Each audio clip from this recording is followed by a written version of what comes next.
కడపలో జరిగినటువంటి సంఘటన టిప్పు సుల్తాన్ పేరుతో జరుగుతున్నటువంటి మత విద్వేషాలు ఇవి సాధారణంగా రెండు వర్గాలకు సంబంధించినటువంటి అంశం కాదు.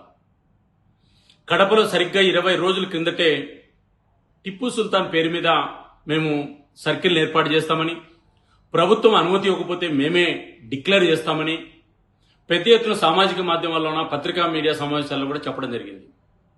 దీని అనుకున్నటువంటి వ్యక్తులు స్థానికంగా ఉన్న వ్యక్తులు కాదు.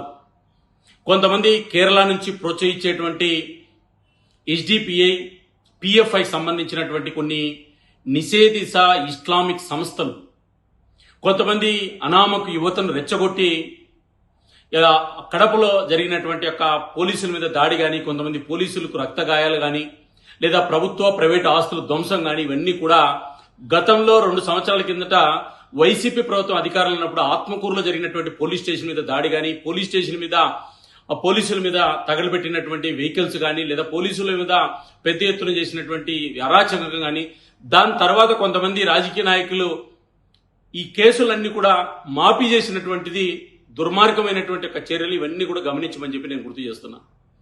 ఏ ప్రభుత్వంలో కేసులు పెట్టారు, ఏ ప్రభుత్వంలో తొలగించారనేటువంటిది కూడా ఈరోజు ఆత్మ పరిశీలన చేసుకోవాల్సినట్టు పరిస్థితి ఉంది. కొంతమంది ఎందుకు ఈ రకంగా అధికారులు తప్పుదో పట్టించి ఈ రకంగా సంఘటనలు జరిగినప్పుడు రాజకీయ కోణంలో ఆలోచించి అధికారులు ఆ కేసులు ఎందుకు మాఫీ చేస్తున్నారు? ఆత్మకూరులో ఎవరు కేసులు ఈరోజు మాఫీ చేశారు, ఆ పోలీసు అధికారులు ఎవరు, వాళ్ళ మీద కూడా ఈరోజు చర్యలు తీసుకోవాల్సిన అవసరం ఉంది.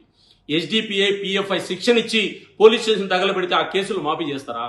కాబట్టి కడపలో జరిగిన సంఘటన మీద కూడా ఈరోజు ఆంధ్రప్రదేశ్ ప్రభుత్వం కఠినంగా వ్యవహరించాలి. పోలీసులు దీన్ని ఆషామాషిగా సంఘటన తీసుకోకూడదు.